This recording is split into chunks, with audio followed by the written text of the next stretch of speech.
Okay, what are you guys studying? We are studying law. Both of you? I'm also Yeah. studying law, BLLB. Great. So when are you completing your course? So we'll be completing it in 2025. So what plans after that? I am actually juggling between options. I was also thinking of, going into corporate law, of course, because that's one of the most popular choices.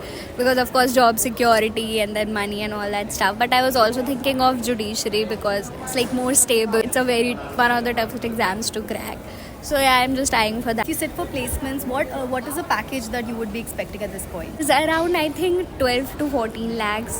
So it depends. It Like depends, if you go in tier 1 law firms, Tier it's one like law about firms. 20. It Yeah. can vary. On a scale of 1 to 5, what would you rate your course in terms of difficulty? I would give it 3 maybe, because I think that it's more about how you're interpreting it. One Right. thing that is being taught in the class and then your professor is teaching you, but there's more to it. Like there's a lot of aspect of self-study also. You have Right. to actually attribute time to it. And then the field is very Right. vast. The field is very vast. So basically you have to think of your interest and then just focus on that.